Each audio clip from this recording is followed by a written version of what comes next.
Tengo conmigo aquí a Raúl Mascanosa, economista, analista político, que viene a hablarnos de ese tema de los bancos. Raúl, bienvenido, gracias por estar aquí. Manipulación del tipo de divisas. Explícanos claramente qué tipo de manipulación es, qué es eso. Mira, básicamente en todos estos bancos enormes como Chase, como Citibank, hay mesas de dinero en lo cual básicamente los cambistas de esos bancos básicamente están haciendo los mercados, como decimos nosotros. O sea, ellos son los que le proveen liquidez al sistema financiero para la venta o compra de divisas. Y no somos como nosotros que estamos cambiando 100 o 200 dólares. Estos individuos están cambiando literalmente miles de millones de dólares diarios. Y tienen cierta información y tienen mucha influencia en la dirección de esas divisas, o sea, si van a subir o a bajar las tasas de cambio, ¿no? Y básicamente lo que dijeron en estas sanciones es que estaban manipulando esos mercados para básicamente beneficiar sus propias instituciones. ¿Eso que crea una economía falsa?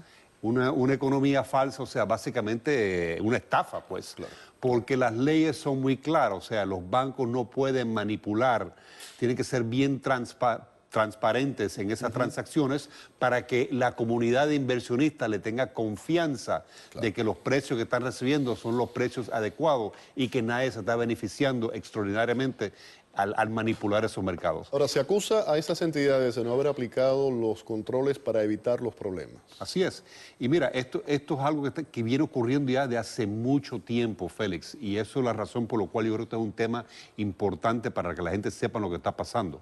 Desde el año 2008 le han dado a los bancos financieros, a las instituciones financieras de este país, penalidades en exceso de 125 mil millones de dólares y continúan con este tipo de acción a tal punto que esto ya para mí es algo criminal y no hemos visto por ningún lado ningún tipo de sanción criminal. No hay ningún tipo de sanción criminal personal a uno de estos ejecutivos en un momento determinado. Y eso me recuerda, vamos atrás, cuando vino el colapso ahora de la economía hace unos 5, 6, 7 años atrás. Muchas de estas personas que son los culpables de lo que ocurrió, lo que hicieron fue que salieron con cheques, le daban bonos multimillonarios y no tuvieron ningún tipo de problema. Sí, el mismo chairman de Merrill Lynch, que fue responsable básicamente por la caída de Merrill Lynch, hoy día jubilado con 200.000. ¿Cómo se regula esto? ¿Cómo se cambia esto? Mira, yo creo que estos problemas empezaron francamente en el año 99, cuando se permitió que los bancos de inversión se pudieran fusionar con los bancos comerciales. Y ahí básicamente los bancos de inversión, que eran siempre los que tomaban los grandes riesgos en Wall Street, empezaron a jugar con el dinero de los depositantes porque adquirieron los bancos comerciales.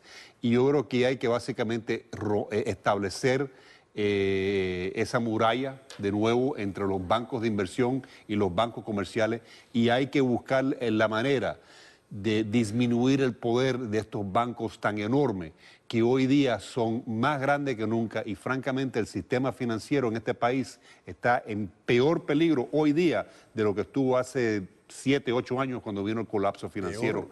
En peor condiciones, te lo estoy diciendo. O sea, es la concentración de capital y de riqueza que tienen estos bancos y el poder que tienen es extraordinario, y tienen a este gobierno en su bolsillo, incluyendo el fiscal general Eric Holder, que ha básicamente llegado a acuerdos con Jamie Dimon de JP Morgan y muchos otros bancos para básicamente tapar este escándalo.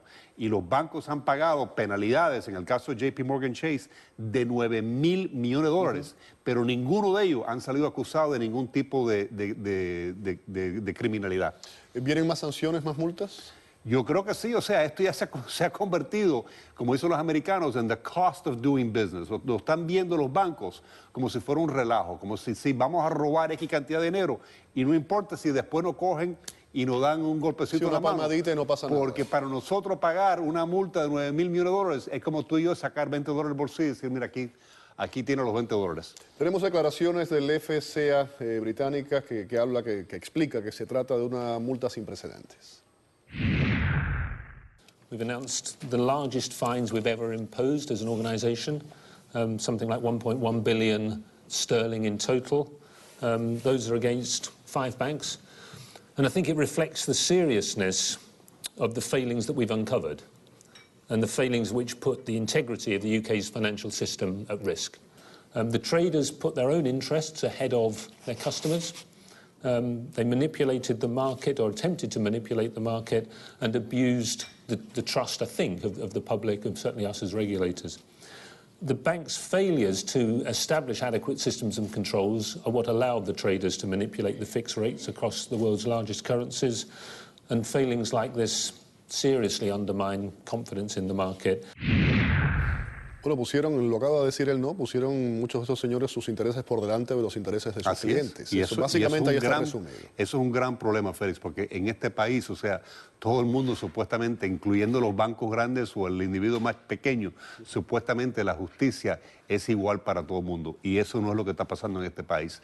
Los bancos estos enormes tienen un poder extraordinario y están abusando del sistema político y el sistema económico para beneficiarse ellos mismos y forrarse dinero.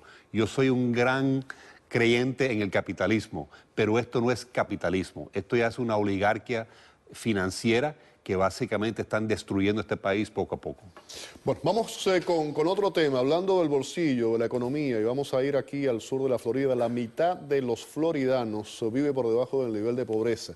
Estamos hablando del 21% de las familias si nos ceñimos a lo que es Broward y Miami-Dade. Cuando decimos nivel de pobreza, ¿qué es nivel de pobreza? ¿De cuánto dinero estamos hablando? Mira, depende de cuántas personas tienen en la familia, ¿no? Hay diferentes niveles, pero básicamente el gobierno tiene estas cifras que, por ejemplo, si uno es soltero y gana menos de $20,000 al año, pues te consideran que está en esa categoría. Si tienes 2 o 3 hijos y ganas menos de $25,000 o $30,000 al año, también te considera que están en esa categoría. Depende mucho del estatus de uno en términos de cuántos hijos tiene. Pero esto básicamente lo que te muestra es un gran problema, otro problema que tenemos en este país, en lo cual se está lentamente mejorando la economía, pero existe un gran desbalance en lo que son los salarios, ¿no? Particularmente en la clase baja, en la clase media, en los últimos 10 años no ha aumentado. La clase media, perdóname que te interrumpa, Raúl, la clase media que siempre fue la que hizo este país, literalmente está, no vamos a decir desapareciendo, pero no es lo que era antes. Mira, y eso es la gran riqueza de este país, era el hecho de que tenía una clase media extraordinaria y había muy pocos millonarios, algunos pobres, pero realmente la gran porcentaje de la población norteamericana estaba en esa clase media. ¿Qué ha pasado? Esa clase media se ha achicado. ¿Eso por qué? ¿Qué pasó? Mira, han pasado diferentes cosas. O sea, número uno, en los últimos 20, 30 años no cabe duda que se ha creado un capital extraordinario en este país cuando te pones a ver lo que ha pasado con tecnología. O sea, definitivamente que hemos creado... La tecnología ha tenido mucho que ver con eso. Hemos creado muchos multimillonarios. Claro. ¿Okay? A la misma vez la tecnología nos ha permitido hacer muchas cosas sin tener que depender del labor humano. O sea, las fábricas hoy en día son a base de robots. Muchos de estos trabajos se fueron al exterior, a China, cuando empezamos toda la campaña de liberar los mercados globales. Entonces se desaparecieron los buenos trabajos de este país. ¿Esos tratados de libre comercio que se han ido firmando, crees que han sido beneficiosos o perjudiciales para la economía? Mira, yo creo que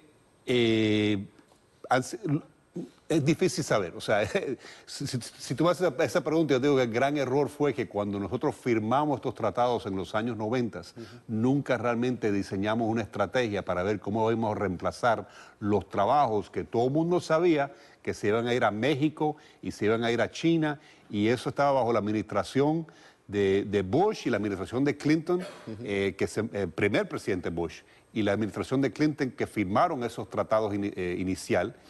Eventualmente esos empleos se hubieran ido a esos países porque el capital se mueve a donde más barato puede conseguir los costos de operación, ¿no? Pero estos tratados los facilitaron y nosotros lo permitimos sin realmente enfocarnos en cómo vamos a reemplazar todas esas grandes industrias que se desaparecieron de este país en la década de los años 90 y en los últimos 10 o 15 años también. Así que yo creo que eventualmente se hubiera pasado, pero el hecho de que no diseñamos una estrategia para ligar con ese problema fue un gran fallo por parte de este gobierno. Volviendo al tema de los floridanos que viven por debajo del nivel de pobreza, 21% de las familias, como mencionábamos anteriormente. Esto, hablamos de la parte económica, pero eso significa, se extiende, va más allá, va al tema de la educación, al tema de la cobertura médica, es mucho más complicado. Sí. Mira, Miami en particular siempre ha sido una economía que ha dependido de básicamente el turismo. de la exportación y de la construcción en particular. No es una economía muy diversificada, o sea, ya una vez que te sale de esas tres categorías, turismo, exportación, construcción, aquí no hay grandes fábricas, claro. No hay las casas matrices de grandes corporaciones y desafortunadamente, históricamente, Miami ha tenido fama como no ser una comunidad, ¿cómo decirte?, de grandes instituciones educativas, aunque eso ha cambiado en los últimos años, particularmente con Florida International University, con FIU y la Universidad de Miami, pero no había aquí una clase educada. Cuando lo comparas, por ejemplo, con lugares como Boston. Hay que reconocer que el Miami-Dade College ha crecido muchísimo. Sí, pero cuando lo comparas, por ejemplo, con Boston, con California, que tiene esas grandes universidades y una población muy educada, por eso tú tienes, por ejemplo, el famoso Silicon Valley en California, donde viene toda la alta tecnología, también lo ves en Boston. Desafortunadamente, en el sur de la Florida, hasta hace poco, no existía esa cultura de educar y enfocarnos realmente en la educación de los hijos, para tratar de levantar los salarios y el bienestar de la comunidad. Sin duda. Y el tema, hablamos de educación, cobertura médica, hay otro tema que tiene que ver con los desamparados. Miami es una ciudad de grandes contrastes, creo que lo conversaba contigo. Cuando hablo de Miami me refiero a Ciudad de Miami específicamente. Tiene algunas áreas extremadamente ricas, como la parte de Coconut Grove, por ejemplo, y otras extremadamente pobres. Si uno se va al área de la arena, donde está la arena de Miami, donde está el Bayside, donde están haciendo todos esos rascacielos, sales de la ópera o de cualquiera de estos lugares y cuando vas a buscar tu auto, literalmente tienes que caminar por encima de desamparados que están drogados, borrachos, tirados en las calles. Como sociedad, ¿qué podemos hacer para evitar eso? Porque el tema no es, como se dice, vamos a llevarlos a Broward y soltarlos ahí. No, ¿qué se hace con esa gente que son seres humanos? Mira, yo me crié en este pueblo, esto es un problema estructural que hemos tenido durante décadas. Yo creo que sí se ha mejorado bastante, o sea, hoy día existen organizaciones, Camilla's House, diferentes organizaciones que realmente se están enfocando en tratar de eliminar ese tipo de individuos que tú ves en la calle, han tenido mucho éxito, ¿okay? Pero ahí realmente lo que existe en el centro, en el downtown de Miami, francamente es, como mencioné, un problema estructural en lo cual no existen empleos para mucha esa gente. O sea, tú vas al downtown, ¿qué es lo que es en el downtown? Claro, o sea, tú no ves fábricas, tú no ves gran actividad económica, o sea, tienes en el centro del downtown las tiendas esas que le están vendiendo principalmente a los turistas que vienen de afuera. Pero tú no ves, aparte, no, y los abogados, rascacielos y todos los condominios que se están haciendo también se le están vendiendo a turistas, sí, a extranjeros. A turistas y a extranjeros. Lo que te quiero decir es que no existe en Miami, y de hace largo tiempo no existe, industrias que realmente pueden emplear ese tipo de gente que vive en el interior de la ciudad, que quizás no tienen ese nivel de educación para trabajar en un rascacielos de eso, ser un banquero, ser un abogado, lo que sea, pero sí pueden trabajar en algún trabajo. Pero esto es un problema global, señores, porque todas estas industrias se fueron de los Estados Unidos. ¿Qué pasó con el sueño americano, Raúl? El sueño americano yo creo que todavía existe y yo lo veo todos los días. O sea, yo veo empresarios muy exitosos en esta ciudad que con todos los problemas que tenemos siguen echando para adelante.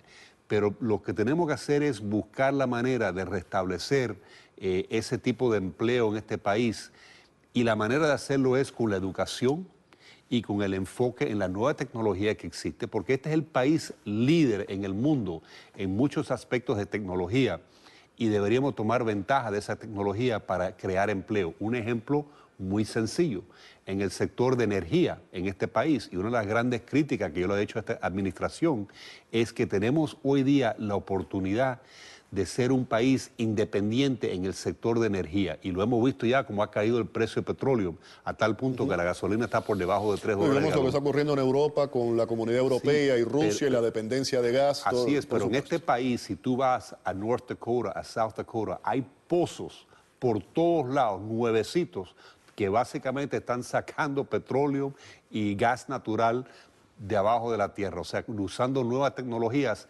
Todos esos territorios que antes se consideraban obsoletos, hoy día le están descubriendo nuevos pozos y nuevas fuentes de energía.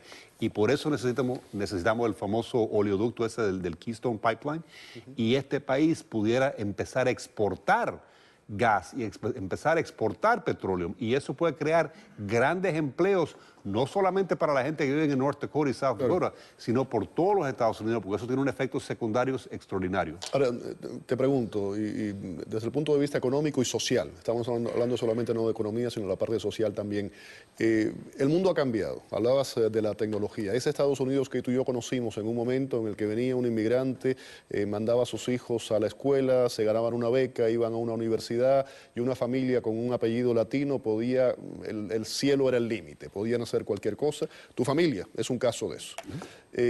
¿Cómo eso puede volver? ¿Eso es pasado o realmente no está en las circunstancias puestas para que Estados Unidos regrese a eso? Mira, yo creo que esas oportunidades continúan, es mucho más difícil. Yo creo que esta nueva generación lo tiene mucho más difícil que hace 10, 15, 20 años. ¿Por qué?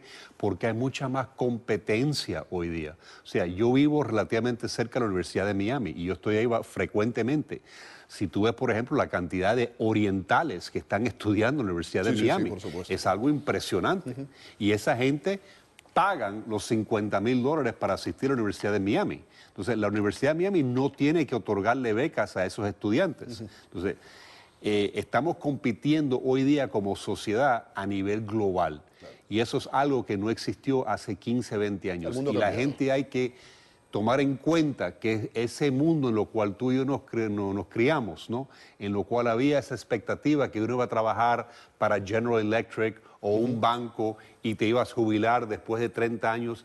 Eso ya es un mundo de fantasía, eso no existe.